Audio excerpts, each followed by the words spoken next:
প্রকৃতি বড় অদ্ভুত। কিছু সত্য সে পরম মমতায় নিজের কাছে লুকিয়ে রাখে। প্রকৃতির রহস্যের এক ভাগও বিজ্ঞান আজ পর্যন্ত উন্মোচন করতে পারেনি। বিজ্ঞানের সাহায্যে মানবজাতি মহাবিশ্বে আজ পাড়ি দিয়েছে ঠিকই, কিন্তু আমাদের এই পৃথিবীর সমুদ্রের তলদেশের মাত্র 5%ই এক্সপ্লোর করতে পেরেছে। তাই এই বিজ্ঞান উত্তর দিতে পারে না এমন অনেক প্রশ্নই আছে এই পৃথিবীতে। আর রহস্য তো সর্বকালই মানুষ পছন্দ করে। তাই পিনিক পায়ের আজকের পর্বে আপনাদের সামনে তুলে ধরবো এমন কিছু স্থান যেগুলো এতটাই রহস্যময় যে আজও এই স্থানগুলো পৃথিবীর কাছে অনেক বড় প্রশ্ন হয়ে দাঁড়িয়ে আছে, যার উত্তর বিজ্ঞানও দিতে পারে না। ভিডিওটি শুরু করার আগে আপনাদেরকে জানাতে চাই গিয়ারবেস নামের এই অসাধারণ ওয়েবসাইটটি সম্পর্কে। এখানে আপনারা আপনাদের প্রয়োজনের সকল electronic product, beauty care products, ক্লোদিংস, gaming accessories, mobile phone সহ প্রায় সবকিছুই পেয়ে যাবেন। আর এই ওয়েবসাইটে প্রতিনিয়ত দারুণ দারুণ সব ডিসকাউন্ট চলতেই থাকে, তাই এই ওয়েবসাইটটি ঘুরে আসতে পারেন। এই ওয়েবসাইটটির লিংক আমার এই ভিডিওর ডেসক্রিপশনে পেয়ে যাবেন।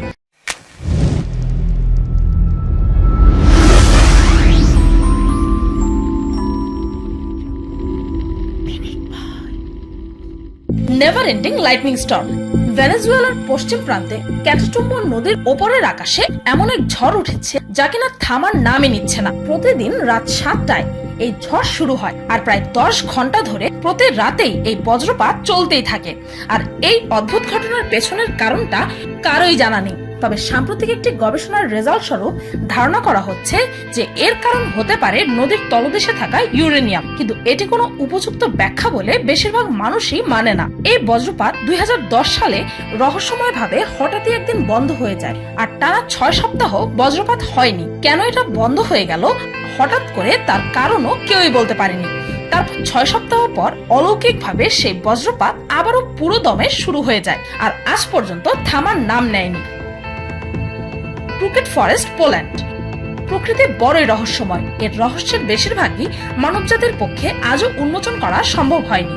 তেমন একটি রহস্য হচ্ছে পোল্যান্ডের এই জঙ্গলটি। ওপর থেকে দেখলে এটিকে অন্য যে কোনো সাধারণ জঙ্গলের মতোই লাগবে, কিন্তু এ সকল গাছের গোড়ার দিকে নজর দিলে আপনার মনে হবে যেন আপনি রূপকথার গল্পের কোন এক অদ্ভুত জগতে এসে পড়েছেন। এই জঙ্গলে থাকা প্রতিটি গাছ উত্তরের দিকে 90 ডিগ্রি বাঁকানো, আর এর কারণ আজও একটি মস্ত বড় রহস্য। এই জঙ্গলে থাকা প্রতিটি গাছের নিচটাই সি শেপের, কিন্তু নিচের দিকটা বাঁকানো হওয়া সত্ত্বেও সবগুলো গাছই অনেক উঁচু বটে। দ্বিতীয় বিশ্বযুদ্ধে এই সম্পূর্ণ এলাকাটি প্রাণঘাতী বিস্ফোরণে অনেক ক্ষতিগ্রস্ত হয়েছিল। তারপর 1970 সালে এই স্থানটি পুনরায় নির্মাণ হতে থাকে আর আজ সারা বিশ্বের হাজার হাজার পর্যটকরা প্রকৃতির এই অদ্ভুত দৃশ্যটি এক নজর দেখতে ছুটে আসে। হ্যাসেডালেন লাইটস। নরওয়ের হ্যাসেডালেন ভ্যালির বাসিন্দারা প্রতি রাতে একটি অস্বাভাবিক ঘটনার সাক্ষী হয়ে থাকছে। প্রতি রাতেই সেখানকার আকাশে উজ্জ্বল আলোর ঝলকানি দেখা যায় আর সেই আলো আকাশে নেচে বেড়াতে থাকে, এক জায়গা থেকে অন্য জায়গায় চলে যায়, জলে নিভে, এমনকি মাঝে মাঝে উধাও হয়ে যায়। আবার তা পরদিন একই সময় আবার আকাশে প্রকট হয়। এমনটা গত 40 বছর যাবৎ চলেই আসছে। আর আকাশের বুকে এমন অস্বাভাবিক আলোর কারণ বা সূত্র জানা আজ পর্যন্ত সম্ভব হয়নি।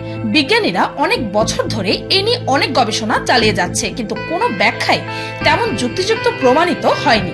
1930 সাল থেকে এই পর্যন্ত রহস্যজনক এই লাইটগুলো দৃশ্যমান। কিছু সায়েন্টিস্টদের মতে সেখানকার একটি লেনের পানি রেডিও অ্যাক্টিভ হওয়ার কারণে রেডন ডাস্ট পার্টিকেল গুলো আকাশপানে যেতে যেতে ক্ষয় হতে থাকে আর এমন অদ্ভুত আলো সৃষ্টি করে। আরো একটি থিওরি অনুযায়ী সেখানকার উপত্যকার বেস সালফিউরিক অ্যাসিডে ভরা। সেই সালফিউরিক পানির সাথে রিঅ্যাক্ট করে স্পার্ক তৈরি করে। তাছাড়াও এই রহস্যময় আলোর কারণ জানার জন্য বিজ্ঞানীরা অগণিত গবেষণা চালিয়েছে, কিন্তু এর এক্সাক্ট কারণ আজও কারো জানা নেই। রাম সেতু বা অ্যাডামস ব্রিজ। এই রাম সেতু হচ্ছে এমন একটি ব্রিজ যা কিনা শ্রীলঙ্কা ও ইন্ডিয়াকে জুড়ে দিয়েছে।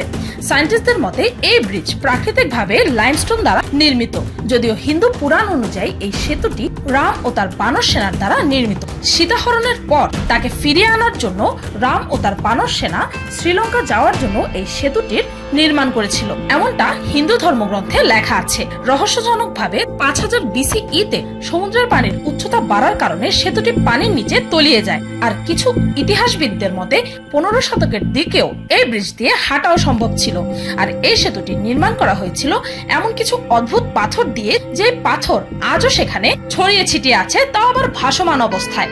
আপনার কি ধারণা, এটি কি কোনো কুশল ইঞ্জিনিয়ারের কাজ, নাকি রাম ও তার বানর সেনা আসলে এর নির্মাতা?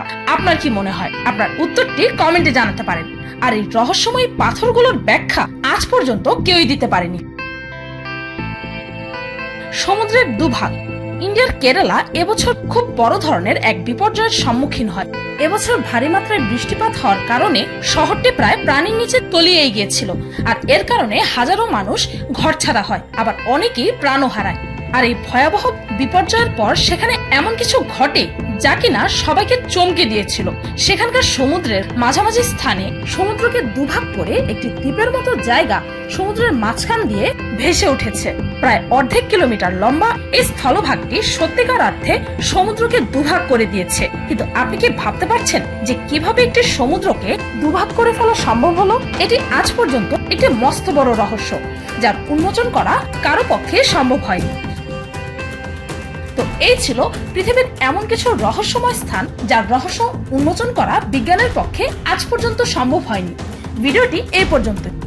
এই হচ্ছে আমার পার্সোনাল ব্লগ চ্যানেল ফাউলস ব্লগ। এই চ্যানেলটিতে আমি আজকেই একটি ভিডিও আপলোড করেছি যার নাম হচ্ছে সিগারেট আবার প্রথম ভালোবাসা। সেই ভিডিওটির লিংক এই ভিডিওর ডেসক্রিপশন ও ফার্স্ট কমেন্টে পেয়ে যাবেন। সেই ভিডিওটি দেখার আমন্ত্রণ রইল। पहला खुमार नया प्यार है। এটা জবান বুঝছ নাই, ছাড়ছি মানে ছাড়ছি, এটা আর খাইতাম না কোনোদিন।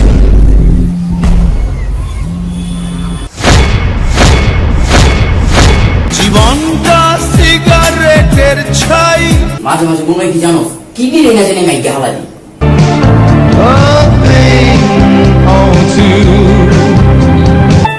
বুঝলি বাবা যেটা দশ কোনো সিগারেট কথা চিন্তা করি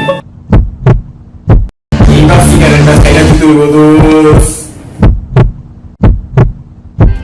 ভিডিওটি ভালো লাগলে একটি লাইক দিতে ভুলবেন না। আর যদি এই ভিডিওটির থার্ড পার্ট দেখতে চান তবে কমেন্টে জানাতে ভুলবেন না যেন। আর হ্যাঁ, এই ভিডিওটির ফার্স্ট পার্টের লিংক আমার এই ভিডিওর ডেসক্রিপশন ও ফার্স্ট কমেন্টে পেয়ে যাবেন। সেখান থেকেই এই রহস্যময় স্থানের প্রথম পর্বটি দেখে আসতে পারেন। আর আমার চ্যানেলটিকে সাবস্ক্রাইব করুন প্রতিদিন এমন সব অদ্ভুত ও মজার সব ভিডিও দেখতে। আজকের মতো পর্যন্তই, দেখা হচ্ছে পরের ভিডিওতে।